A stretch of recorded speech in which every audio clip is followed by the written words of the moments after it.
Good morning, everyone. Welcome and thank you for joining this morning's Justice for Breakfast on advancing housing justice in a year of chaos.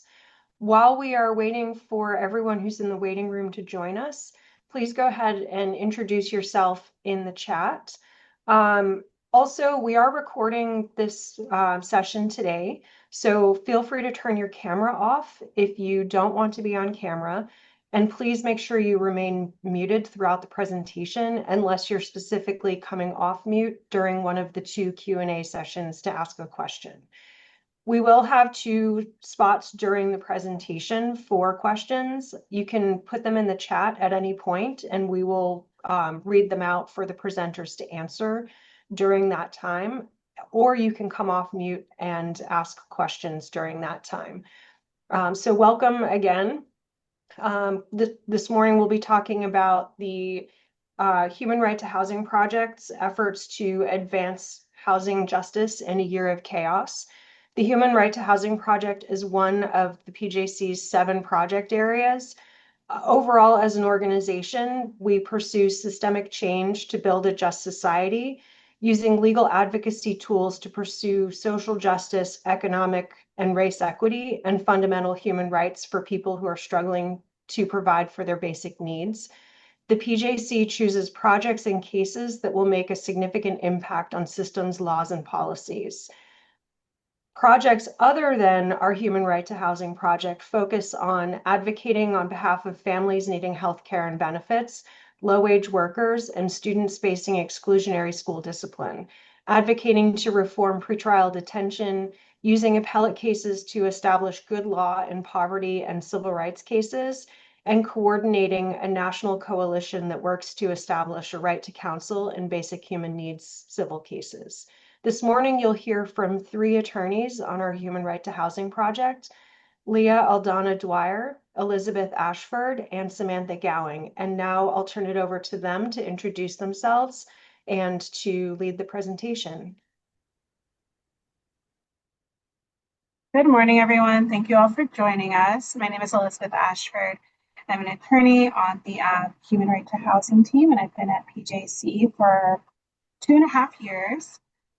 Throughout our presentation today, you're going to hear about both our legislative work statewide and also locally. So I will turn over to my other colleagues to introduce themselves. Morning, everyone. Thank you for attending our Justice for Breakfast session. My name is Leah Aldana Dwyer. I use she, her pronouns. I'm an attorney on the housing team, and I've been at PJC for about 2.5 years as well. Hi, everyone. I'm Samantha, she, her. I'm also an attorney on the housing team, and I've been here for about 3 years.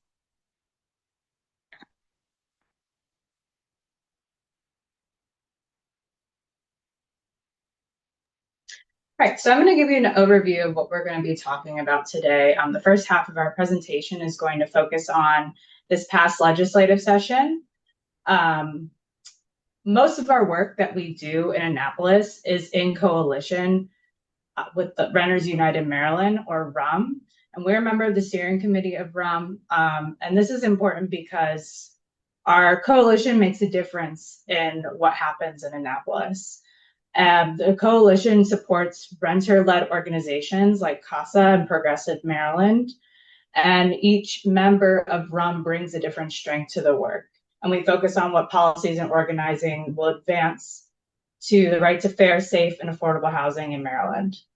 And I know some of our partners are on the call right now, so I'd like to thank you all for attending and for your work in this past legislative session, because as you know, the title of our presentation implies, it wasn't an easy one. So we're going to go through some of the highlights of the bills that we helped advocate for, what we proposed, and what actually happened in session.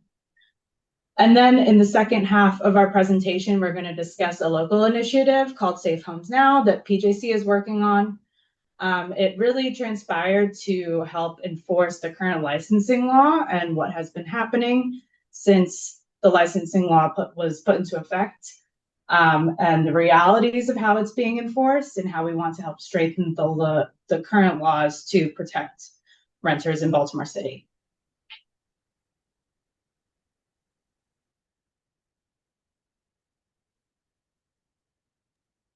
Okay, so one of the bills that was a run priority this year was the good cause eviction bill.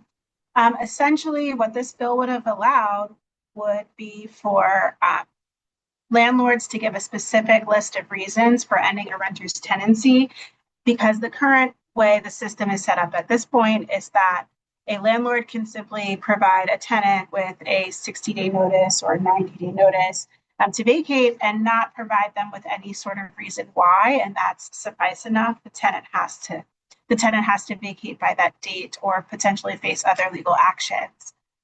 So we really, really, really wanted to push for a good cause eviction bill because people should have notice and specific reasons as for why they're ending a renter's tenancy.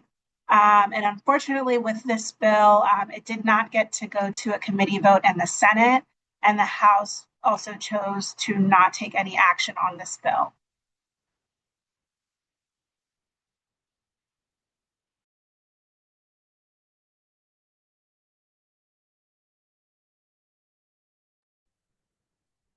The next bill that we brought up in session this past session was the Tenant Possessions Recovery Act.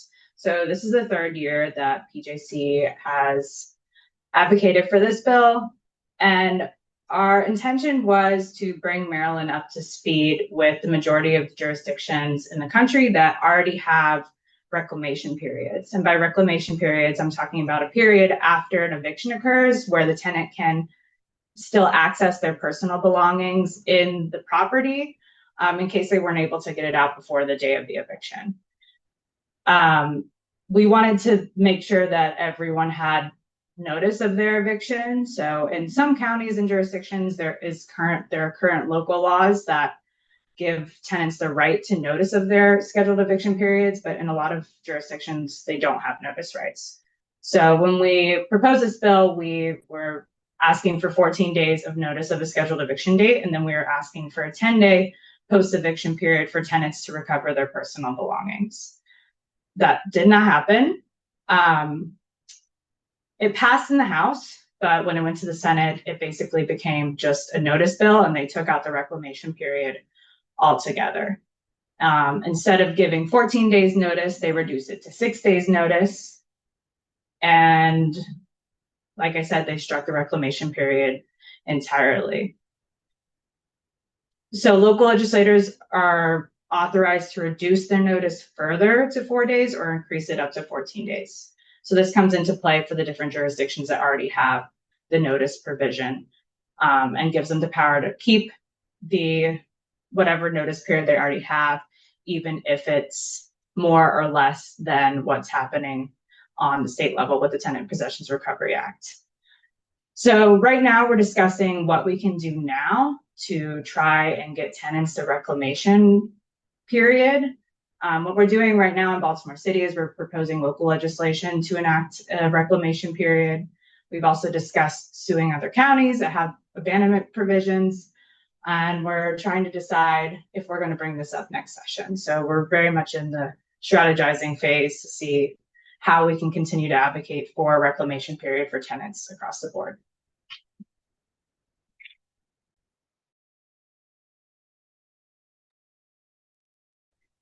So one of the things that made this year feel so chaotic was a bunch of bills. There was over 10 that were introduced, all using almost identical language, all trying to do the same thing, which was to pass a law that would have it be so that the landlord can go directly to the sheriff, completely skipping the court process, and give the sheriff an affidavit saying that the tenant is squatting or in wrongful detainer.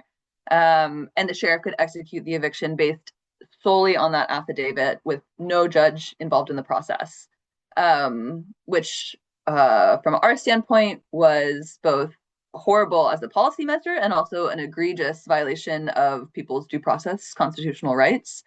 And so we put in a lot of energy trying to fight back against all of these squatter wrongful detainer bills.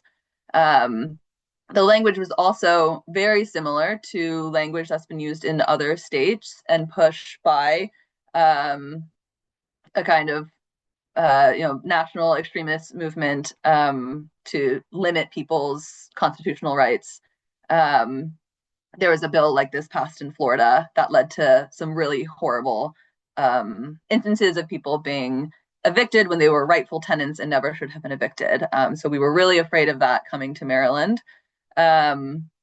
Luckily, we were able to stop the worst of it in coalition with all of our RUM partners. Again, thanks for everybody who's on the call today who was involved in trying to fight back against these bills. So in the end, there was a bill passed that did limit some tenants' rights in the wrongful detainer process, which is, sorry, just for context, that wrongful detainer is the sort of case that a landlord would bring when they're saying that the person never had a lease, was never supposed to be there to begin with. And so squatter is used colloquially. But the outcome was the trial for this wrongful detainer case has to be set 10 business days from filing. So that's quicker than it had been. But it requires the landlord to do 2 attempts at personal service, which personal service is when the person is directly served as opposed to just the complaint being posted on the property or put in the mail. And service has to be completed within 4 days of filing so that hopefully people aren't getting notice the day before the trial, which we do see happen. So it does limit some tenant rights, but it is definitely a lot better than what we were seeing happening at first.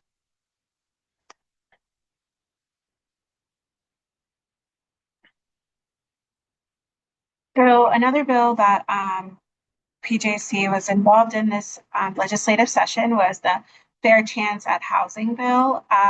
This bill would align Maryland with other jurisdictions, not only in the area, but nationwide, in removing the barriers that are associated with formerly incarcerated people or people with just criminal backgrounds in general who are attempting to rent a home, because when a tenant is applying for a home to rent, landlords often run criminal background checks, and sometimes those criminal background checks could just automatically disqualify someone without really taking a deeper look into what exactly the person was accused or convicted of.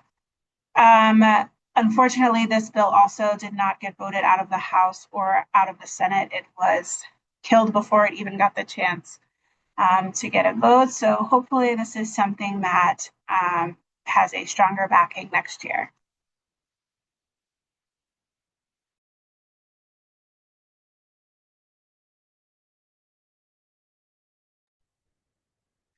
The last of our priority bills that we're going to talk about is the Access to Counsel and Evictions bills, where our attention was to lift the sunset clause that was in the bill.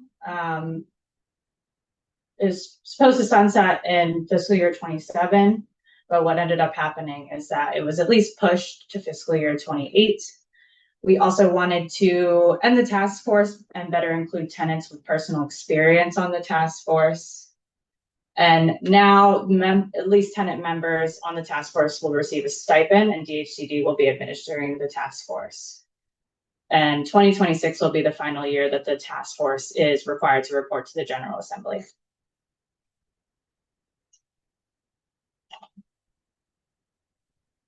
Unfortunately, when it came to eviction funds, originally there was supposed to be $10 million allocated to eviction prevention funds in fiscal year 25, and that was cut in half to $5 million for fiscal year 26. And this will be allocated to the Community Schools and Eviction Prevention Funds program.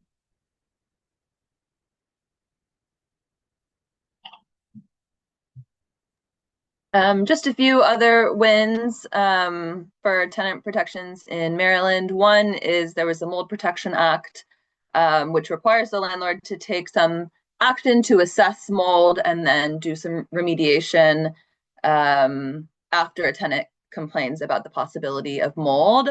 It doesn't require the landlord to actually get a real mold expert to test it. So we're a little worried about how effective the landlord's own assessment will be. That's kind of one of the open areas that we're concerned about in the law. But it definitely is exciting to have some more mold protections because that's a huge issue, certainly in Baltimore and I'm sure across Maryland. The landlord is also, there's now a requirement that the landlord give the tenant notice when they're planning to come into the property. This is a huge harassment tactic that we see landlords use, is just coming into the property without any notice. It's very hard to really enforce that because there hasn't been an actual law saying that they have to give notice ahead of time. So this will be a good way to protect tenants' privacy and reasonable enjoyment of the property. And then finally, there's a $50,000 penalty for falsifying information of lead testing and inspections. This is a huge issue that's come to light recently. The Maryland Department of the Environment is currently involved in litigation of a inspector who falsified hundreds of lead reports. And I've had a case where there was a falsified lead report. Someone's dealing with chipping paint, potential lead exposure with kids in the house. It's a huge, huge issue. So there's now this. I believe it's. Oh, sorry. I'm jumping ahead to the question, but I believe it's 24 hours notice is the entry requirement now. So yeah, thanks.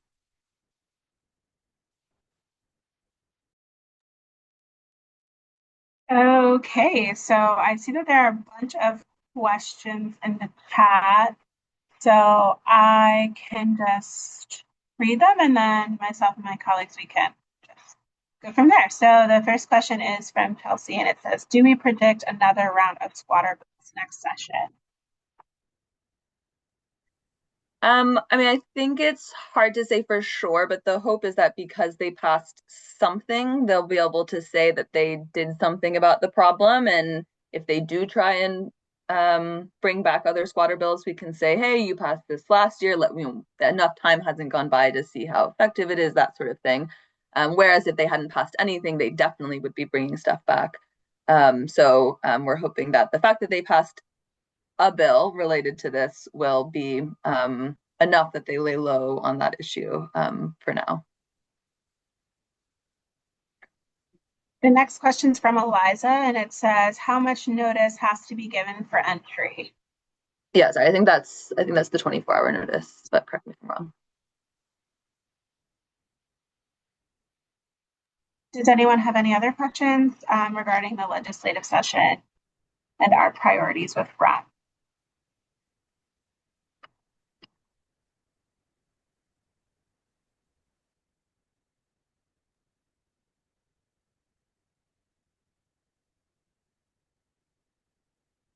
Okay, well, I think we can move on.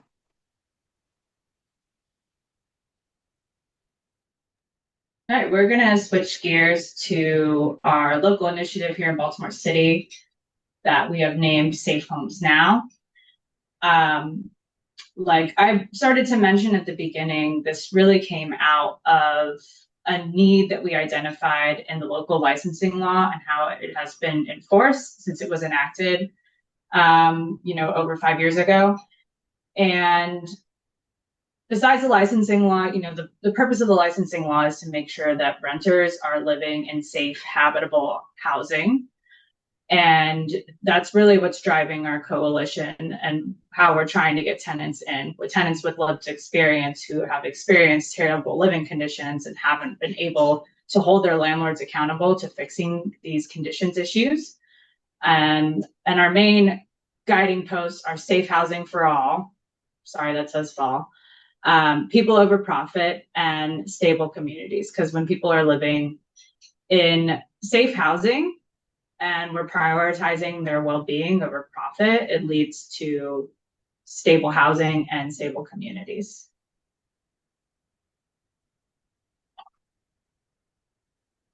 So shout out to Chelsea, who's on this call. I saw her use this at a conference and I'm borrowing it, but it's this, this is a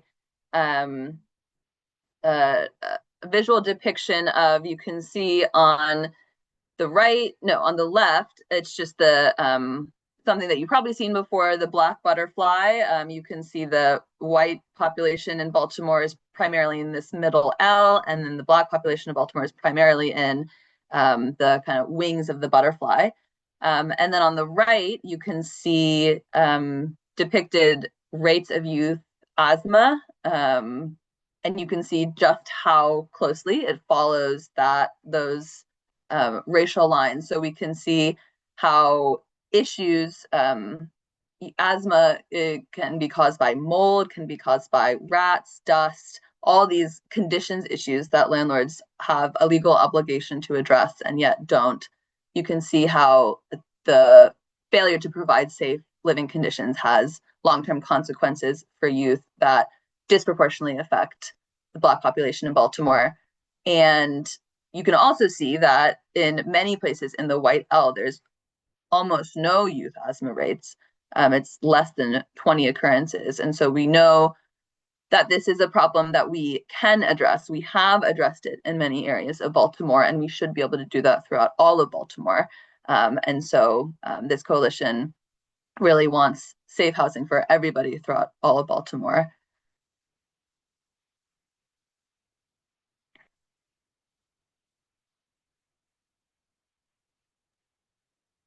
So some more information and history about the licensing law and its enactment and enforcement in Baltimore City. This law was passed in 2019, and it required that all rental properties had to be licensed. In order to get a license, you had to hire an inspector who comes out to the property, does an inspection, and passes the property and says that this property is safe for people to live in. Flash forward to today, there's only 2/3 of rental units in Baltimore that are actually licensed. This number has gone up slightly. It used to be about 50% last time we heard from DHCD, but still 1/3 of rental properties in Baltimore City are not licensed. In 2022, the Maryland Supreme Court held that a landlord is not allowed to collect rent during a period when the property is not licensed. This was the Asana Carroll case. And this ruling really helped us enforce the licensing law that if a landlord has not gotten licensed, that they cannot be collecting rent. But still, even having this court case, we still see that landlords aren't getting licensed, and that they are not getting licensed because they're not passing inspections, and the rental properties that they're charging tenants for are really unsafe.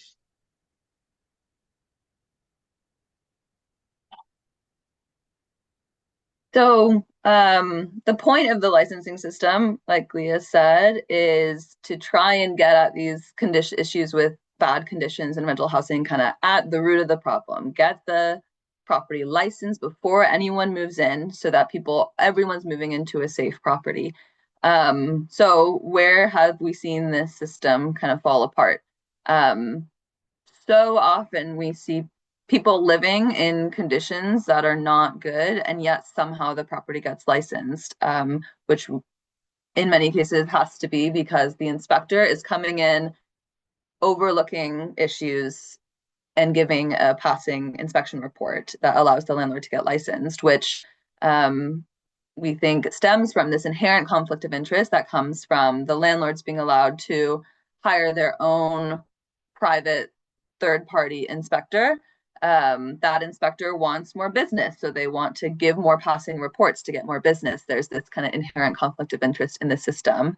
We also see bad actor landlords who will lie on an inspector or on an application. We'll see inspectors lie on the inspection report. It's also the case that the housing department has said in a public hearing on the record that they don't look at the application submitted for license before issuing the license. They have a kind of automatic system of issuing the license if documents are uploaded, and they only look at it after the fact if an issue is raised. This means that we've seen a blank piece of paper submitted instead of a inspection report. We've seen inspection reports for the wrong property uploaded and the license is still issued. And so, we can raise those issues when we see them, but we're only able to identify so many. There's certainly so many others that go unnoticed. And to that, on that, tenants don't have actual right to lodge a complaint. So sometimes I email DHCD on behalf of a tenant and they get back to me. Sometimes they just completely ignore it. There's no actual right to have a hearing or to have your evidence reviewed. And there's also a huge issue with retaliation for tenants who try and raise issues. There's no transparency behind who is running an LLC. So what a lot of landlords do is they'll create one LLC for one property, another LLC for another, and you don't know who's behind those LLCs. So it's very hard to actually identify the bad actors.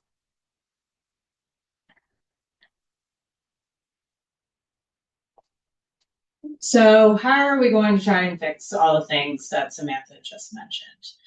These are our 5 main policy proposals that we are working on with local council people to propose in the city council.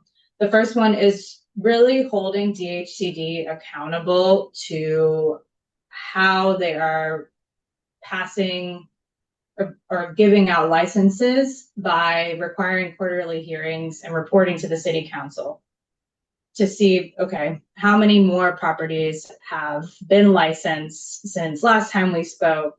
Have you audited? Have you revoked any licenses? Things like that. And then we want to create a formal complaint process for tenants. So, a lot of times we meet with tenants and they only find out that the property that they're living in does not have a rental license after contacting us, but then they have no way to file a formal complaint with DHCD about it. We want to randomize inspectors so that this relationship between private inspectors and landlords, there's no longer an incentive for private inspectors to pass properties to get repeat business, because if the inspectors are randomized, then landlords don't know what inspector they're going to get every time they call for a housing inspection.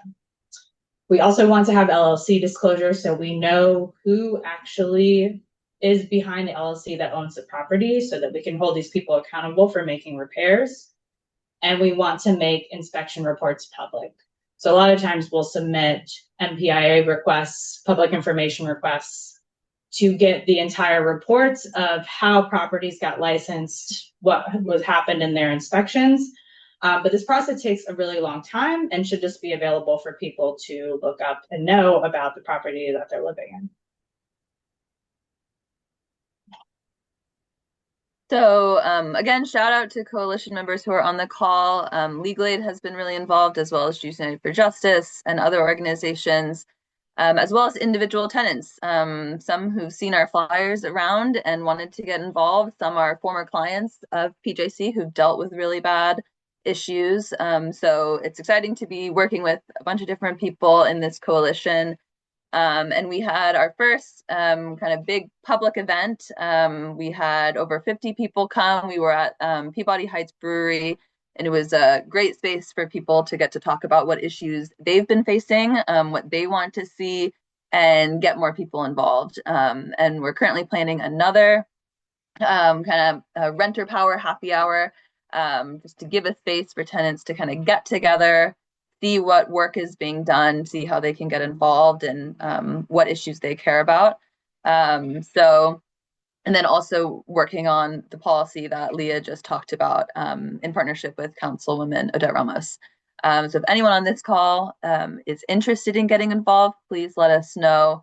If you want to come to the next happy hour, we'll certainly let us know, and we'll certainly give you that information.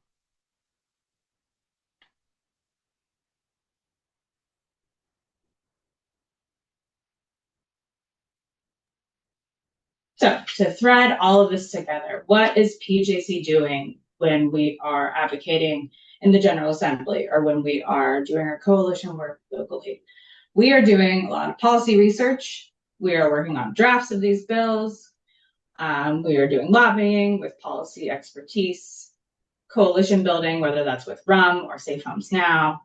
really trying to get clients engaged, because the most compelling thing is being able to hear from people who are living and experiencing these, conditions, issues, or whatever issues that we're advocating for in the General Assembly, trying to get the public engaged and creating messaging. So one thing that I'm particularly proud of PJC this past legislative session is we really rallied and created some really good social media content. You'll see Elizabeth here on the right of the slide. Really, Elizabeth, Samantha, and a couple other people on our team put together a lot of good social media content to get the word out about what was currently happening in Annapolis. And we're hoping to keep that momentum going next session with more content to get people engaged.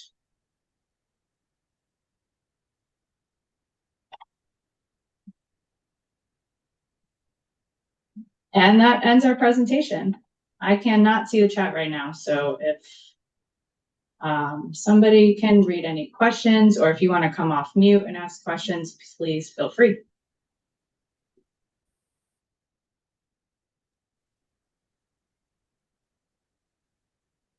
So far, I'm not seeing any questions in the chat. No. Yeah, could I ask what the notice is that the landlord has to give to the tenant before visiting? Is it written or oral, or what's the form of the notice? That's a good question. I believe it is written, but let me double check.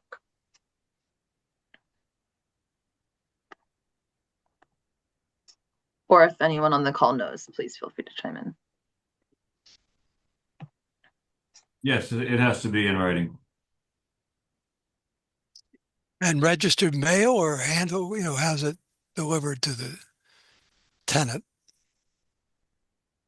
How do you know it's been delivered? Right.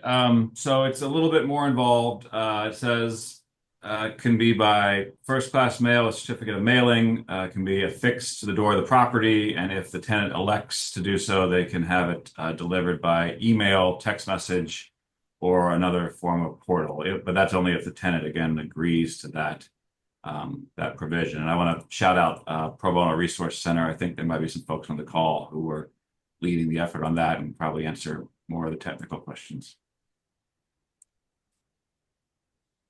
Sounds like sort of a Goldberg process. I don't know how you verify it, but it's better than nothing. Yes, I mean with a lot of these protections, and this is why the right to counsel in evictions is so important, because you need attorneys who are representing tenants to help enforce these provisions and make sure that landlords are presenting evidence that they are complying with the law.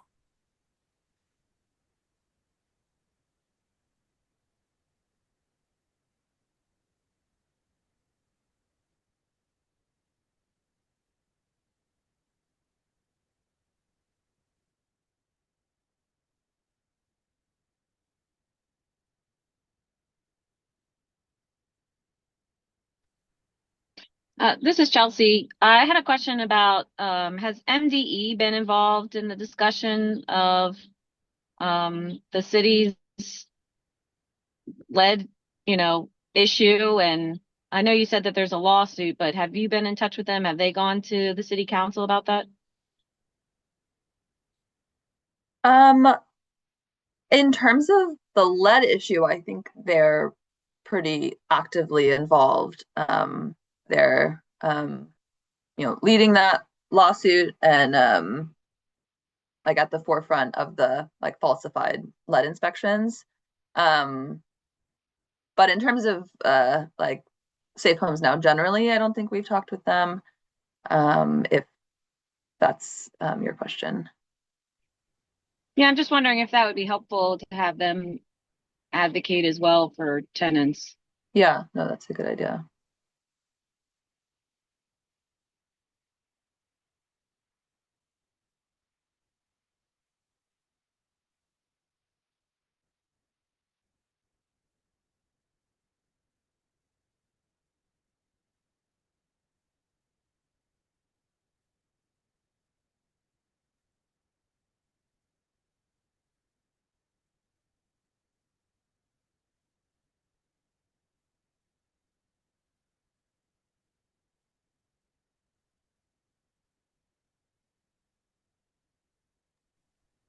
Could I ask about the licensing of landlords? You have two groups of landlords. You have multifamily and not, and one or two unit buildings. Do you break out your statistics on who has licenses between multifamily and non-multifamily? And if you do, the multifamily are licensed by the city. Uh, so is the city licensing buildings that have not been, approving multifamily without the landlord licensing, or do you not have that data?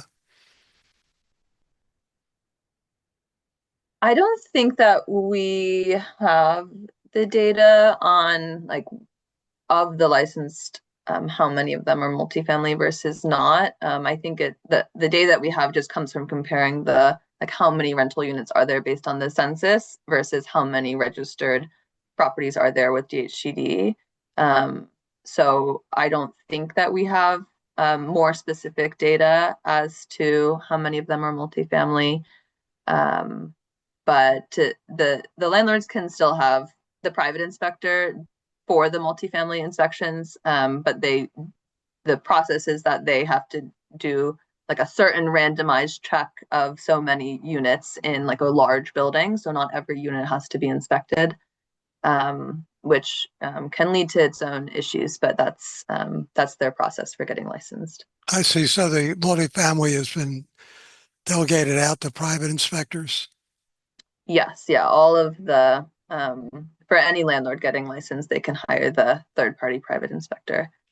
And on the conflict of interest with the private inspectors, is there any thought about not leaving it up to the landlord to choose a private inspector, but have this a panel of private inspectors that are selected in random, so there's no motivation to cover it up?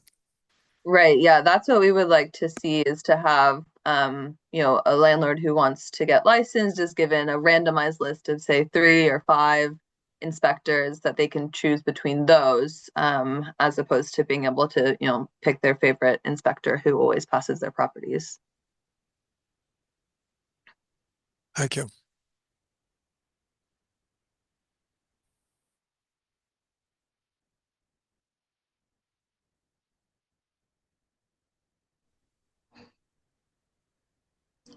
Will there be another meeting coming up soon?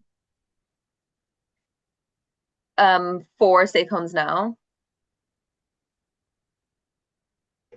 Okay, thank you. Oh, sorry. If you mean for Safe Homes Now, I think that there is a early July renter power happy hour. I need to figure out the exact date, but we'll definitely, if you are able to put your email in the chat, or I can put my email in the chat and you can reach out to me, we can definitely send you that information. Thank you. And if I could jump in on that. So for the Renters United Maryland, we'll have a summit on August 10th, likely in Baltimore. And so if you're interested in joining kind of statewide legislative advocacy, definitely please, I'll put my info in the chat too. You can email me and we'll definitely connect you to that. Thanks.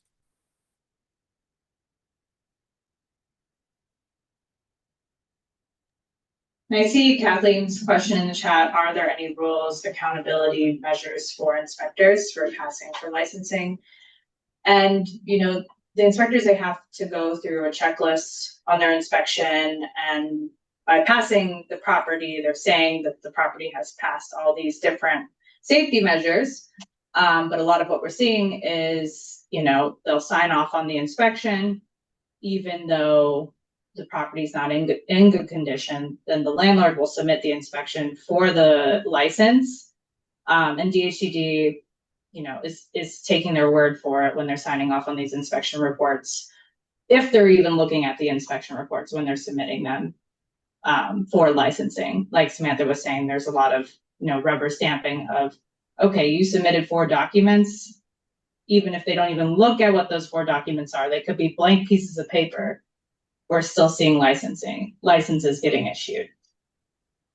To piggyback off of Leah, my understanding is that when a landlord uploads like all of the licensing information, once it's uploaded, it automatically generates whatever and approves it. So you really can upload just a blank document.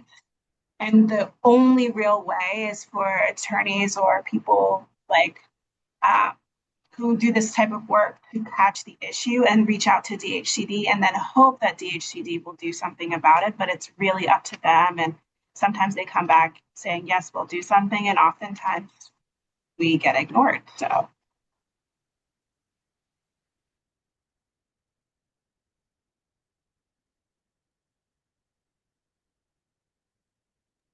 Well, a suggestion with HCD, the commissioner has a monthly coffee with Alice, or I forget what she calls it, where she accepts uh, calls from the public with complaints or questions about what she's doing.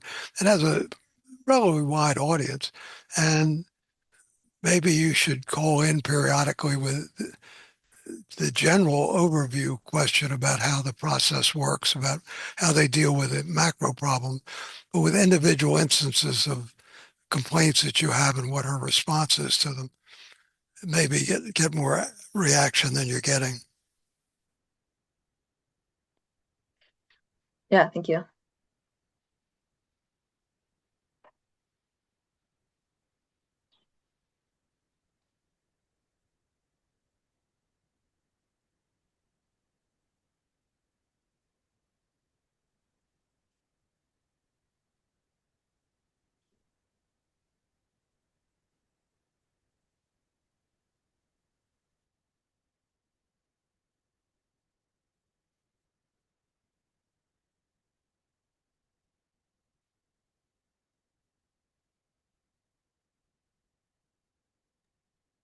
So seeing no other questions, please look out for a follow-up email from Dan with more information, contact information, resources. And thank you all so much for attending our session this morning. It was really great to share information with you all. Kathleen, I don't know if you want to close us out with any final last remarks. Yes. Thank you all so much for joining us. We appreciate the great questions. I realized after I stopped talking at the beginning that I never introduced myself. I'm Kathleen Gregory. I'm the interim co-executive director and director of development at the Public Justice Center. And as Dan mentioned in the chat and Leah mentioned, we'll be sending a follow-up email with the recording of today's session, a survey where you can give feedback on topics that you'd like to hear about in the future, as well as let us know how we did today. It'll also have information about ways to get involved.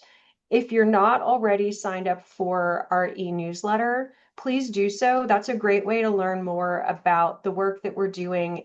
And we send out periodic opportunities for you to contact your elected officials in support of or in opposition to, depending on which side we're taking, bills that are being considered or actions that we're trying to implement at the state and local level. And if you're interested in supporting the work, there are links in the chat for both the donation form and the e-news sign up. If you have any questions after the session ends, feel free to reach out to us. You'll get contact information in the follow-up email. And again, thank you so much for joining us. Have a great day.